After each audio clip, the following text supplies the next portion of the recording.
నమస్తే, నేను doctor MSS Mukherjee, మీ interventional కార్డియాలజిస్ట్ని. నిన్న ఒక 30 year old మేల్ పాపం మ్యారేజ్ అయిపోయింది. వాళ్ళ ఆవిడ తీసుకొని వచ్చారు. వాళ్ళ ఆవిడ కూడా డాక్టర్. ఆయన్ని నార్మల్గా చెకప్ కని వెళ్ళినప్పుడు ఒక ఈసీజీ అబ్నార్మల్గా వచ్చిందని చెప్పి ఆయన్ని పల్సాటికి పంపించడం జరిగింది. ఆ ఈసీజీలో గుండె చాలా వేగంగా కొట్టుకుంటుంది, 170 సార్లు కొట్టుకుంటా ఉంది. సో అలా వచ్చినప్పుడు ఆయనకి మనం ఇమీడియట్గా ట్రీట్మెంట్ చేస్తే కొంత మేరకు ఆయన నార్మల్ అయిపోయారు. ఇవాళ డిశ్చార్జ్ అవుతున్నారు. ఇట్లా ఉన్నట్టుండి గుండె వేగంగా కొట్టుకుంటే ఏమి ప్రాబ్లం ఉండే అవకాశం ఉంటుంది, దాన్ని ఏ విధంగా ట్రీట్ చేయాలి అనే విషయాలని వాళ్ళు చూసుకుందాం. మీకు కనుక ఈ వీడియో నచ్చినట్లయితే సబ్స్క్రైబ్ చేయండి ప్లీజ్. ఇది పేషెంట్కి బాగా అర్థమయ్యేటట్టుగా కొంచెం చెప్పడానికి ప్రయత్నం చేస్తాను. ఇట్లా ఉన్నట్టుండి గుండె కొట్టుకోవడానికి అనేక కారణాలు ఉంటాయి. వాటిల్లో కామన్ కారణం ఏంటంటే సూప్రావెంట్రికులర్ టకికార్డియా అని. సూప్రావెంట్రికులర్ టకికార్డియా అంటే ఒక అబ్నార్మల్ హార్ట్ రిథమ్ అనమాట. అది ఎక్కడ స్టార్ట్ అవుతుంది? అది అప్పర్ ఛాంబర్స్ ఆఫ్ ది హార్ట్లో స్టార్ట్ అవుతుంది కాబట్టి దాన్ని సూప్రావెంట్రికులర్ టకికార్డియా అంటారు. అంటే పైనుండే ఛాంబర్ని ఏట్రియా అంటారు, కింద ఉండే ఛాంబర్స్ని వెంట్రికల్స్ అంటారు. కర్ణికలు, జఠరికలు అంటారు తెలుగులో, చాలామందికి తెలిసి ఉండకపోవచ్చు. అయితే కింద నుండే వాటిని వెంట్రికల్స్ అంటారు కాబట్టి పైనుండే వాటి నుంచి వచ్చినప్పుడు సూప్రావెంట్రికులర్ టకికార్డియా అని అంటారు. ఇది నార్మల్గా మన గుండె 60 నుంచి 100 సార్లు కొట్టుకుంటుంటే ఈ సూప్రావెంట్రికులర్ టకికార్డియా వచ్చినప్పుడు ఆల్మోస్ట్ 150 నుంచి 250 వరకు కొట్టుకునే అవకాశం ఉంటుంది.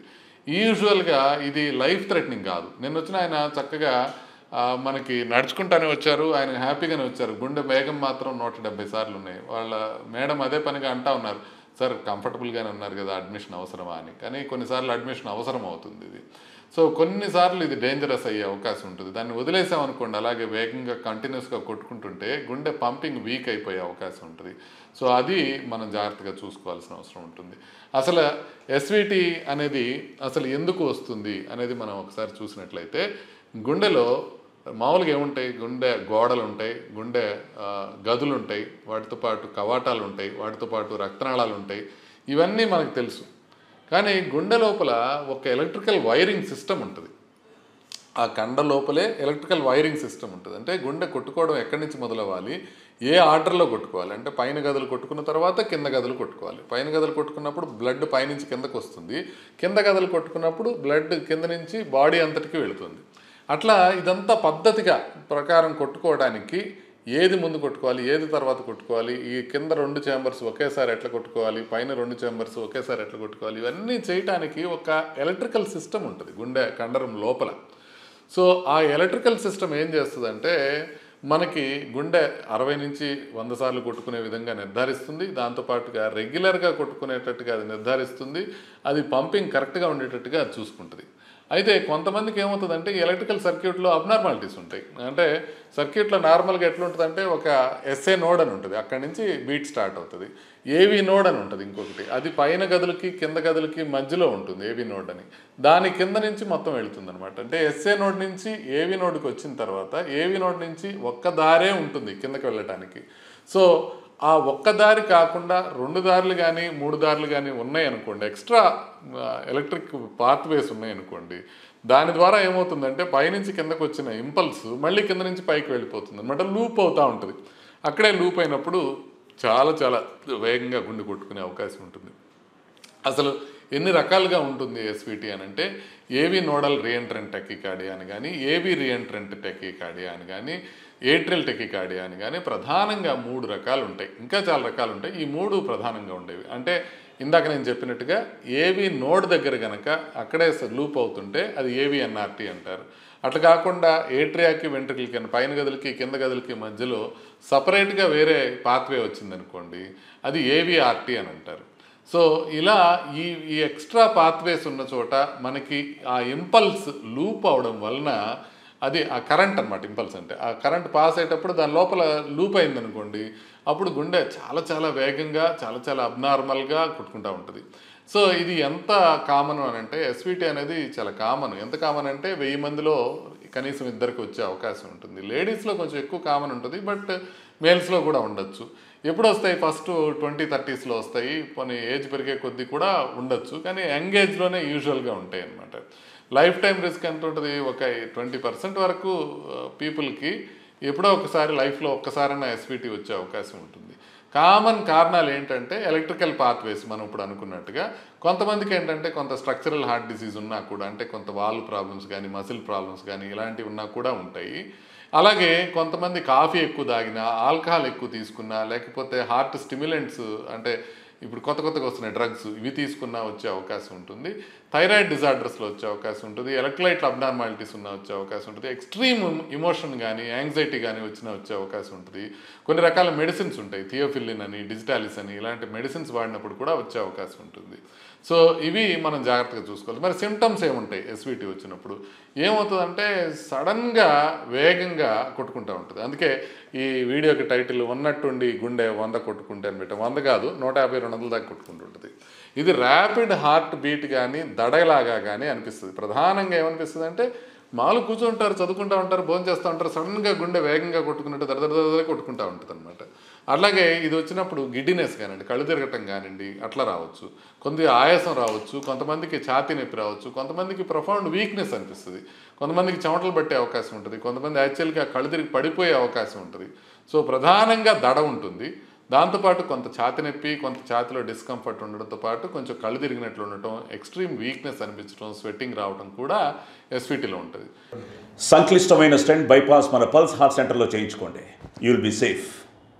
ఇది ఎప్పుడు మనం అర్జెంటుగా హాస్పిటల్కి వెళ్ళాలంటే 150 దాటి ఎక్కువసేపు ఉందనుకోండి, ఒక హాఫ్ అన్ అవర్ కన్నా ఎక్కువ ఉంటుందనుకోండి, లేకపోతే గిడ్డినెస్ ఉంది, పడిపోయే అవకాశం ఉందనుకోండి, చెస్ట్ పెయిన్ కానీ ప్రెషర్ కానీ ఉందనుకోండి, ఆయాసం కానీ ఉందనుకోండి, ఇలా ఉన్నప్పుడు మనం ఇమీడియట్గా వెళ్ళాల్సి ఉంటుంది. ఏ విధంగా డయాగ్నోస్ చేస్తారు డాక్టర్స్ అంటే, ఇప్పుడు మనం వచ్చినప్పుడు కనుక దడ ఉందనుకోండి ఈసీజీలో బయటపడిపోతుంది. కానీ ఫర్ ఎగ్జాంపుల్ ఒక ఊహించుకోండి, నిన్న వచ్చింది దడ, ఇవాళ వచ్చారు హాస్పిటల్కి, ఇవాళ తీస్తే ఈసీజీ నార్మలే ఉంది, ఆ టైంలో మనం తీయలేకపోతున్నాం. అప్పుడు ఎలా చేస్తామంటే హోల్టర్ మానిటరింగ్ అని ఉంటుంది. హోల్టర్ మానిటరింగ్లో ఏం చేస్తారంటే 24 నుంచి 48 గంటల వరకు ఈసీజీ కంటిన్యూస్గా రికార్డ్ చేస్తాం. ఆ రికార్డ్ చేసినప్పుడు దాంట్లో బయటపడే అవకాశం ఉంటుంది. ఇది లేకపోతే ఈవెంట్ లూప్ రికార్డర్స్ అని ఉంటుంది. అది ఆల్మోస్ట్ వారాల పాటు చేసే అవకాశం ఉంటుంది. వారం రోజుల పాటు కంటిన్యూస్గా రికార్డ్ చేస్తే ఎక్కడో చోట బయటపడుతుంది అని. ఇది కూడా కాకపోతే ఎలక్ట్రోఫిజియలాజికల్ స్టడీ అని ఉంటుంది అనమాట. అది యాంజియోగ్రామ్ లాగా కాలు నుంచి ఒక పైప్ పంపించి ఎక్కడి నుంచి అబ్నార్మల్ బీట్స్ వస్తున్నాయో చూసే అవకాశం ఉంటుంది అనమాట. అంటే యాక్చువల్గా ఎస్విటి ప్రాబ్లం ఉన్న వాళ్ళకి 60% మందికి హాస్పిటల్కి వెళ్ళినప్పుడు ఈసీజీ నార్మల్గా ఉంటుంది. అందుకే ఇది డయాగ్నోస్ చేయడం డిఫికల్ట్. మీరు దడ ఉంది అని హాస్పిటల్కి వచ్చినప్పుడు అప్పుడు వాళ్ళు పరీక్షలు చేస్తే ఈసీజీ బాగానే ఉంటుంది, ఎక్కువ బాగానే ఉంటుంది, టీఎంటీ బాగానే ఉంటుంది. అందుకనే లాంగ్ టర్మ్ మానిటరింగ్ అనేది చేయాల్సిన అవసరం ఉంటుంది.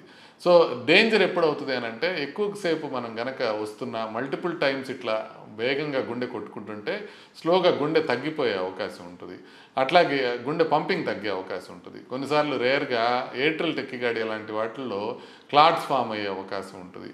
ఇంకా కొంతమందికి డబ్ల్యూపీడబ్ల్యూ సిండ్రోమ్ అని ఉంటుంది. అలా ఉన్న వాళ్ళకి ఎస్విటీతో మొదలయ్యి అది వీటి కింద మారిపోయే అవకాశం ఉంటుంది. అయితే ఎలా మేనేజ్ చేస్తామంటే నిన్న వచ్చిన పేషెంట్కి ఏమైందంటే నేను మెడ దగ్గర ఇట్లా పట్టి ఇట్లా తిప్పుతా ఉన్నానమాట. ఇలా తిప్పితే కొంచెం కెరటిడ్ సైనస్ మసాజ్ అంటారు. ఇది అందరూ చేయకూడదు, డాక్టర్లు చేయాలి. ఎందుకంటే రెండు వైపులా చేస్తే గుండెకి మెదడుకి బ్లడ్ సప్లై తగ్గిపోతుంది. అందుకని జాగ్రత్తగా చూసుకొని చేయాలి. కొన్నిసార్లు అది చేసేటప్పుడు గుండె బాగా స్లో అయిపోతుంది, అది కూడా చూసుకోవాలి. ఆ కెరటిడ్ మసాజ్ చేసినా లేకపోతే కొన్నిసార్లు వాటర్ స్ప్లాష్ చేసినా ఐస్ ప్యాక్ ఫేస్ దగ్గర పెట్టుకున్నా మనం గట్టిగా వాల్సాల్వా అంటారు అనమాట, గట్టిగా ముక్కు నోరు గట్టిగా మూసుకొని బయటికి గాలి ఊదటానికి ప్రయత్నం చేసిన ఇట్లా చేసినప్పుడు కొంతమందికి తగ్గిపోయే అవకాశం ఉంటుంది. అయితే ఇవి మెడికల్ పర్యవేక్షణలోనే చేయాలి. ఇంకా మెడికల్ ట్రీట్మెంట్ ఏం చేస్తామంటే నేను చెప్పింది ఏంటి, ఇప్పుడు ఒకవేళ తగ్గకపోతే అడినోసిన్ అనే ఇంజెక్షన్ ఇవ్వమన్నాం. ఫస్ట్ ఎడినోసిన్ ఇంజెక్షన్ కానీ beta blockers, calcium channel blockers కానివ్వండి, అమెడ్రోన్ అనే కానివ్వండి, ఇలాంటి మెడిసిన్స్ ఇవ్వాల్సిన అవసరం ఉంటుంది. అది ఏమవుతుందంటే ఈ మెడిసిన్స్ ఇచ్చినప్పుడు ఒకసారి మారి అట్లా 160 నుంచి 100కు వచ్చింది అనుకోండి, సడన్గా గుండె ఆగిపోయిన ఫీలింగ్ వచ్చి కొంచెం పేషెంట్లు భయపడతారు. కొంచెం అట్లా జాగ్రత్తగా ఉండాలి. లాంగ్ టర్మ్లో దీన్ని ఏ విధంగా మేనేజ్ చేయాలంటే క్యాథెటర్ అబ్లేషన్ అంటారు అనమాట. కాలు నుంచి ఒక పైప్ పంపించి ఎక్కడైతే ఆ ఎక్స్ట్రా వైరింగ్ ఉందో, ఆ పొర ఎక్కడైతే ఉందో దాన్ని కనుక రేడియో ఫ్రీక్వెన్సీ ఎనర్జీ ఇచ్చేసి దాన్ని కనుక దాన్ని అబ్లేట్ చేసేసామనుకోండి, దాన్ని కాల్చేసామనుకోండి 95% మందికి మళ్ళీ రాకుండా ఉంటుంది. ఇదేం చేస్తామంటే ఒకరోజు ఉంచి మరుసటి రోజు పంపించేస్తాం. అది ఈజీగా ఉంటుంది అనమాట. అది చేసేస్తే మనకేం పెద్ద ప్రాబ్లం ఉండదు, మళ్ళీ వచ్చే అవకాశం ఉండదు. అందుకే మల్టిపుల్ టైమ్స్ వచ్చే వాళ్ళకి ఇది ఖచ్చితంగా చేసుకోండి అని చెప్తాం. వీళ్ళకి ఏంటి అవాయిడ్ చేయాలంటే కాఫీ కానీ, ఆల్కహాల్ కానీ, ఎనర్జీ డ్రింక్స్ కానీ, స్టిమ్యులేషన్ మెడికేషన్ కానీ, నిద్రపోకుండా ఉండటం కానీ, స్మోకింగ్ కానీ ఇవన్నీ అవాయిడ్ చేయాలి. డీహైడ్రేషన్ కూడా అవాయిడ్ చేయాలి. సపోర్టివ్గా మెషర్స్ ఏం చేయాలంటే రెగ్యులర్గా ఎక్సర్సైజ్ చేసుకోవాలా, ఎమోషనల్గా స్ట్రెస్ఫుల్ కాకుండా ఉండాలా. కాబట్టి ఈ జాగ్రత్తలన్నీ తీసుకోవాలా. ప్లస్ ఒకవేళ అవసరమైతే రేడియో ఫ్రీక్వెన్సీ అబ్లేషన్ చేయించుకోవాలి. మెజారిటీ ఆఫ్ దెమ్కి ఏమీ ప్రమాదం ఉండదు.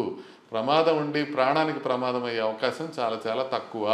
సో ఎస్విటీ ఉన్నవాళ్ళు కూడా ట్రీట్మెంట్ తీసుకుంటే కంప్లీట్గా నార్మల్గా తీసుకోవచ్చు. చాలామందికి ఏమవుతుందంటే డయాగ్నోసిస్ తెలియక వాళ్ళు దడదడ అంటే తర్వాత కార్డియాలజిస్టులు టెస్ట్ చేసి లోపల ఏమీ ప్రాబ్లం లేదంటే వీళ్ళకి మానసిక సంబంధిత సమస్య అనుకునే అవకాశం ఉంది. ఎందుకంటే అది ఇప్పుడు ఫర్ ఎగ్జాంపుల్ 6 monthsకి ఒకసారి వస్తుంది అనుకోండి, తెలియదు కదా. వచ్చినప్పుడు ఎక్కువసేపు ఉంటే పోయి ఈసీజీ తీసుకోవచ్చు, ఎక్కువసేపు లేదనుకోండి ఎలా తీసుకోవాలో తెలియదు. అందుకనే యాపిల్ వాచ్ లాంటి వేరబుల్ డివైజెస్లో ఇవి రికార్డ్ అవుతున్నాయి. సో వీటితో డయాగ్నోసిస్ ఇంకా ఫర్దర్గా ఈజీ అయిపోయే అవకాశం ఉంటుంది. ట్రీట్మెంట్ కూడా తొందరగా తీసుకునే అవకాశం ఉంటుంది. నమస్తే.